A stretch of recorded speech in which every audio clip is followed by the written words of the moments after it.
Anybody like to address any question to any of the panel or all? Sorry, just a comment maybe on Catherine's.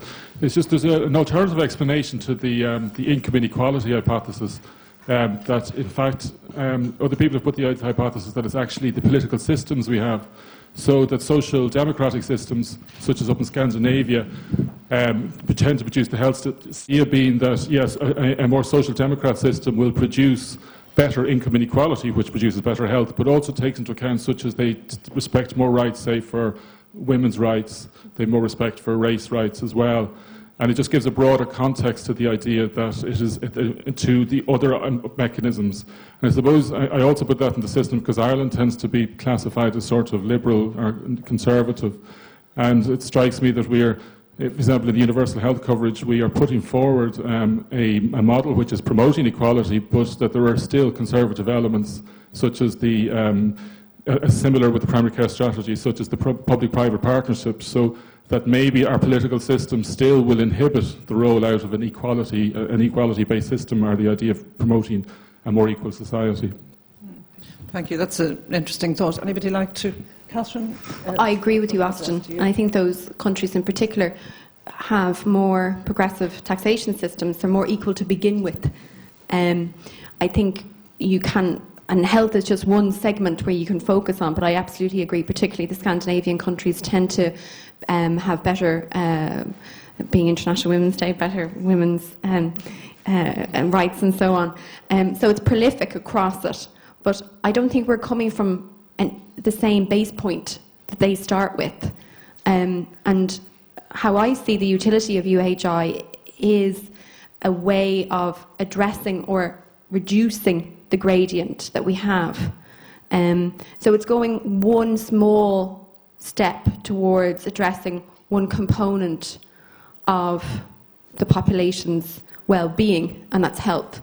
But definitely I would like to see more progressive taxation, better access to education and so on. It's a bigger picture story, but I would overall agree with you.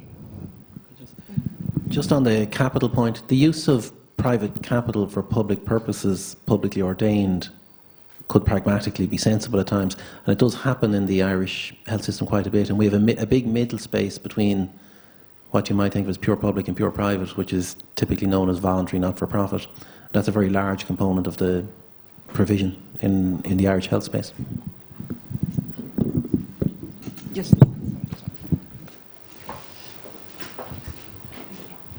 My name's Alwyn Lannick and I'm recently retired from the Public Health Service. I was delighted to hear Dr. Hollywood mention home help team people within the care team, because I'm so aware of people whose lives can be helped by home helps so that they don't need to go through outpatients, so on and so on and so on. And it really brings home the idea of almost the image of a mother caring for a whole table full of children where she can't meet everybody's needs, but somehow has to ration out what's available, and who's most in need varies constantly from time to time. It has to be flexible, it has to be cooperative, and really I hope that the threat to the budget for home helps will perhaps be eased a little bit in the next year or so. Thank you. Do you want to? Yeah, if you'd like to. I'd just like to take that point because I think it's a very important one. When the study was done on primary care teams, it was found that the home helps were thought to be one of the most valuable members of the team.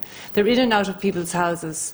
I suspect don't cost in terms of salaries as much as other people, but I think for their weight do maybe just such a huge amount. And I know when I need to know something about a patient, I'm hot-footed the home help person or the home care person to find out, and I get information there that I can get from no one else unless I was going to camp in that house myself. They're absolutely invaluable, and they're certainly the group I would like to least see disappear or go or be cut. I think they're very central to a very good primary care team.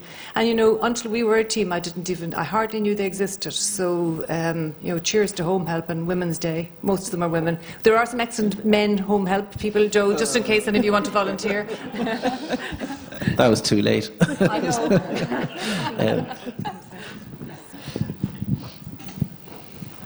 In relation to home help, I echo everything positive that has been said about them. Regrettably, they are the sector in the Irish Health Service currently the most under threat. The private, for-profit healthcare sector is one of the fastest growing businesses and the fastest growing sectors in our economy at the moment.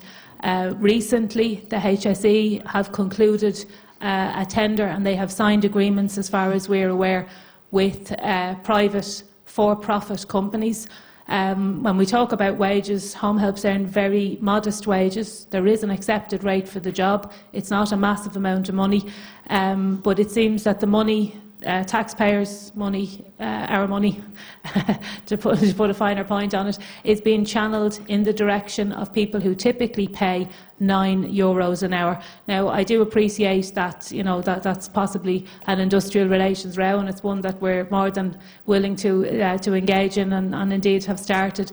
But with regard to the home help service, I think it's important that people note it is the sector, and they are, for the most part, women, but there are some men, that are most under threat from privatisation. As we sit here today, the clock is ticking, and I fear, as an Irish citizen, I fear for the future of our home help services, and I think when they have gone or they have changed, only then will we realise what it is that we have. Only then will we realise the hugely valuable service provided by home helps, and often a lot of it for free. They do stay over their time. They spend a lot more time than they're paid for, and they do a fantastic service. I wouldn't like to see the service disappear, and if you take home nothing else from this, please, next time you see your home help, say hello to her. Thank you. Thank you. I think we now have to move on, because we have another session coming up, and there will be time for questions and answers after that, so maybe we can come back to some of the questions.